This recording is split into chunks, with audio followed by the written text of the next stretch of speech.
ஒன்றிய அரசாங்கம் காங்கிரஸாக இருந்தாலும் சரி, பாஜகவாக இருந்தாலும் சரி, யாராக இருந்தாலும் சரி, அவர்களுடைய நோக்கமெல்லாம் இந்தியை திணிக்க வேண்டும் என்பதிலே குறியாக இருப்பார்கள்.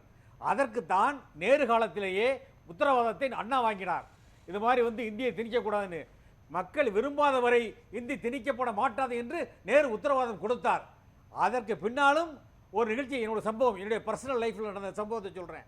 ராஜீவ்காந்தி பிரைம் மினிஸ்டராக இருக்கிறப்ப இந்தியை நவோதயா பள்ளி என்பது மூலமாக திணித்தார். அப்பொழுது திணித்த போது நான் சட்டக்கல்லூரி மாணவன், 2ஆம் ஆண்டு 3ஆம் ஆண்டு படிக்கிறேன். அப்பொழுது பல போராட்டங்கள் நாங்கள் நடத்திவிட்டோம், விமானத்தை கூட மறியல் பண்ணிவிட்டோம். ஆனால் இந்தி வாபஸ் பெறவில்லை. உடனே நாங்கள் உச்சக்கட்டமாக தீக்குளிக்கிறோம் என்று சொல்லி 2 மாணவர்கள் அறிவித்தோம். எல்லாருக்கும் தெரியும். அது அறிவித்த பிறகு அந்த 2 பேரில் நான் தான் முதல் நபர். என்னுடைய பெயரும் அறிவிக்கப்பட்டது. தீக்குளிக்க சென்று விட்டோம். சென்று விட்ட பிறகு நாங்கள் எண்ணெயை ஊற்றின பிறகு அன்றைக்கு இருந்த கமிஷனராக இருந்த தேவாரம் அவர்கள் எங்களை கைது செய்வதற்கு, அதற்கு பிறகுதான் கைது செய்தார். நாங்கள் ஒரு வழியாக தீக்குளிக்கிற முடிவுக்கு வந்து விட்டோம், எண்ணெயை ஊற்றி விட்டோம். அதை ஏதோ நடக்கப் போகிறது நினைக்கிற போது என்னோடு இருந்த உதயகுமார் அவர்கள் 2வது நபர், 2 பேரும் சேர்ந்து தான் தீக்குளிப்பு பண்ணினோம். அப்போ எங்களை அரெஸ்ட் பண்ணி கொண்டு போய் ஜெயிலில் வச்சாங்க. ஆனால் அதை கலைஞர் அவர்கள் தன்னுடைய நெஞ்சுக்கு நீதியிலே 3ஆம் பாகத்திலே 71ஆம் அத்தியாயத்திலே முதல் பாராவிலே இந்தி திணிப்பாக போராடியவர்கள் தமிழர்கள் என்று, தமிழ் மாணவர்கள் என்று எழுதியிருக்கிறார். இதை ஏன் சொல்றேன்னா வரலாறு தெரியணுங்கிறதுக்காக எழுதுறேன்.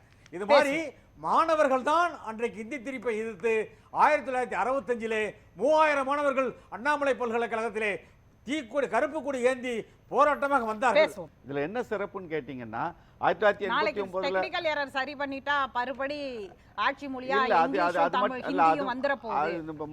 அரசாங்கத்தினுடைய நோக்கம் வேற. அது நான் வர்றேன் அதுக்கு. இந்த இந்தி திணிப்பு என்கிற நிகழ்ச்சியை பேசுகிற போது எனக்கு என்ன மகிழ்ச்சின்னா, ஒரு இந்தி எதிர்ப்பு போராளி எங்க அண்ணன் வி.பி. கலைராஜன் தன் உடலிலே பெட்ரோலை ஊற்றி கொண்டு தீ வைத்துக் கொள்வதற்கு தயாராக இருந்த ஒரு சட்டக்கல்லூரி மாணவர்கள் அருகில உட்கார்ந்து இந்த இடத்துல பேசுறது எனக்கு ஒரு பெருமை. ஏன்னா நான் இந்திய எதிர்ப்பு காலத்தில் நான் பிறந்தவன் இல்லை, படித்து தெரிந்து கொண்டவன் தான் என்கிற நிலையில சொல்றோம். இதுல முக்கியமாக நீங்க கவனிக்க வேண்டியது, நுட்பமாக கவனிக்க வேண்டிய விஷயம் இருக்கு. இந்தி மொழியை இது எல்ஐசியில் அந்த முகப்புல திணிப்பதன் மூலமாக இந்த எல்ஐசியுடைய வாடிக்கையாளர்கள் கிட்டத்தட்ட 54 கோடி பேர். 54 கோடி பேர்.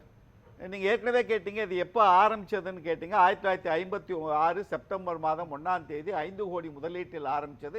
இன்னைக்கு 38 லட்சம் கோடி ரூபாய் சொத்தோடு இன்னைக்கு இருக்கிற ஒரு நிறுவனம். அந்த நிறுவனம் இந்த 54 கோடி பேரையும் வாடிக்கையாளர்களையும் இந்தியை கற்க வைத்து விட முடியும் என்கிற நோக்கத்தில் இதை செய்வாங்கன்னு நான் நினைக்கல.